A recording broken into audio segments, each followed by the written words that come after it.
Hey there, everybody. Welcome to the Digital Paul Workshop. It is I, Techno Meow Tinker, as a cute little fairy girl.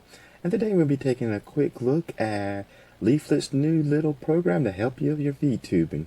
So without any further ado, let's log on in.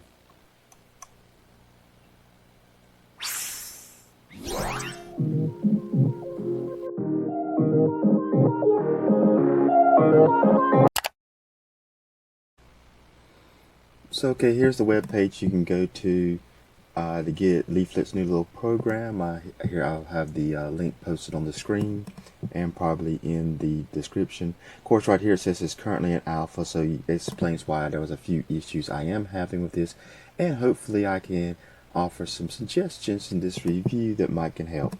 You have two downloads here. One is for running it locally, and one is for running it on the internet. And I say locally, but not offline, because right now some of the features still require online, and I don't like that. But you can kind of go through and look through some of this stuff.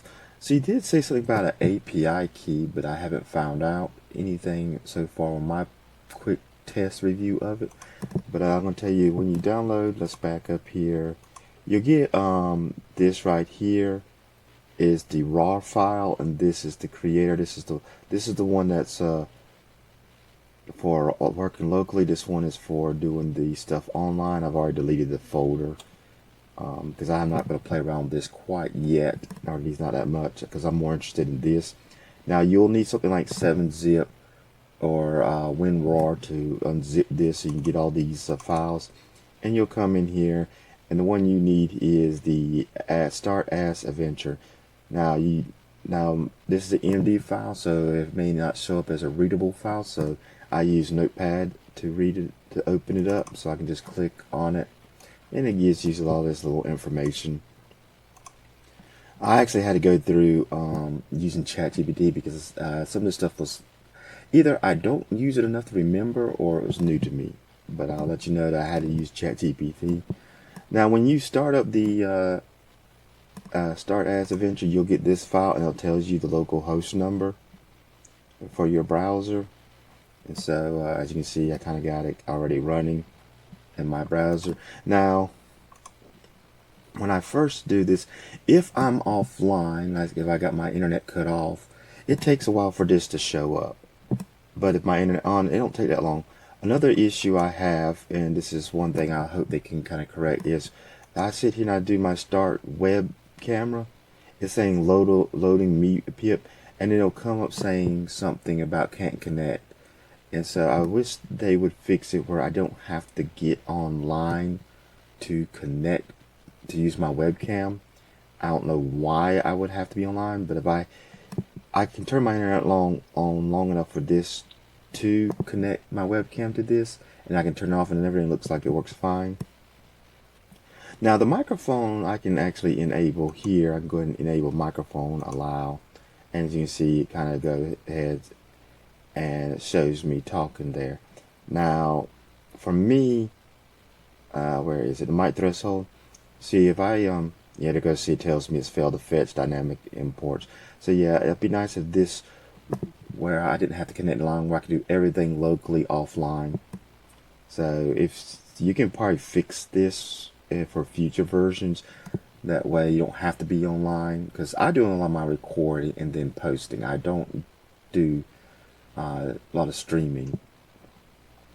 Oh yeah, but going back to my audio microphone, you see how it's always, if I would be quiet, how much there's noise. I got some background noise somewhere in my line, and that actually affects the avatar that's default, and so I have to actually up this threshold here so the default avatar does not be talking when I'm silent. But you can kind of get into some of this stuff now. With her defaults, actually I've used this one. I haven't gotten Catherine to work, but I got the Curie to work, which is the little elf that you saw at the start.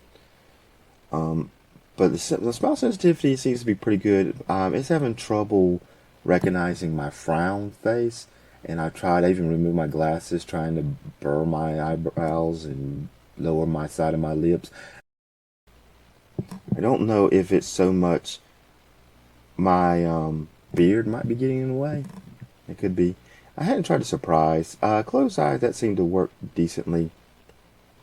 I haven't played with the typing sensitivity or speaking hold or any of these features. I'm not really seeing, maybe in the future when I play around with actually having to do projects, they might come in handy. The SF effects volume, that part comes down here to this state override.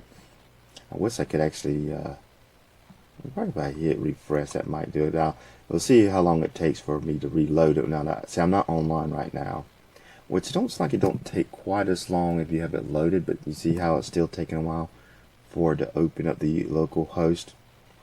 And so that's something else so you may want to look into, is how to make sure that this kind of loads quickly if you're not connected online. Yeah, because it is taking a moment. And let's see what the actual thing's doing. So say, yeah, right here, transmute must get out. I don't know why it's doing that. It's saying it's being disconnected. And that's because I refreshed the page. So, well, there we go. We finally back up. iPhone. I don't know if this is just an iPhone feature and this is just an app. These are just apps that can be used on iPhone. But it'd be nice if we had some other options, whether you have an Android phone or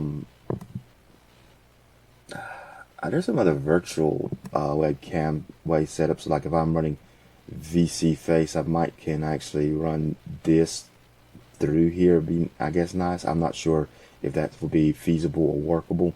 My main gripe is the webcam having to be connected online for it to register my webcam.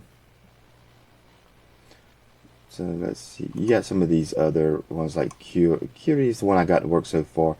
Of course, you got these little effects. I used this one in the opening intro, which allows me to teleport in and out and stuff. And so it'd be interesting to see if how well these will work once you bring in your own. I haven't played around with bringing in the models. Of course, I haven't dove it in and see what exactly is needed. Of course, it just creates folders, public access for each model. So I'm gonna have to probably delve into that. I kind of like. It's a good start. Oh yeah, right here at the browser. I copied this and put in OBS. I had to change the last digit to 1 so that it would bring up the model, because it wouldn't 3000's this, and so I'll be trying to bring up this page. So I had to change it to 3001. I hadn't tried to add the thing debug to show the debug panel in OBS. But I do like it. For being an alpha, it's kind of a good little start. Like I said, right now my one gripe is the webcam and the fact that you have to be connected online to use this. If you want this to locally pop up and use webcam, that's the major one. I haven't played around with the model sectors yet, so I don't know what all types of model it can use. So right now it's showing GIFs or GIFs, depending on how you want to quibble over how it's pronounced. I've always pronounced it GIF. Some people pronounce it GIFs. Let's see. There's some of those other features. And so it'd be great, especially if I could import my, I don't know if they'll be able to do it, but my Vroid Studio model, or would I have to have something? Because I've been having trouble trying to get Comfy UI to make a lore of my model. And I've actually had to use ChatGPT to do any AI artwork with my character, and it's because it's been the only one I found so far to come close to making my character look like my character. Grok does not do it very well, and Gemini's acting stupid on me. And that's just a quick look or overview of what I've seen with Leaflit's new little program. And of course, if you like my content, you can go to any of these websites right here to support me in different ways. Some of the links are in the description, as well as like, subscribe, and share this video with anyone you think might find it interesting. And if you are interested in getting VTube and you want to see some of the tools that I am using, I recommend you start with this video right here. Beginner's Guide to 3D VTube Model in Vroid Studio. Until next time, have a nice day.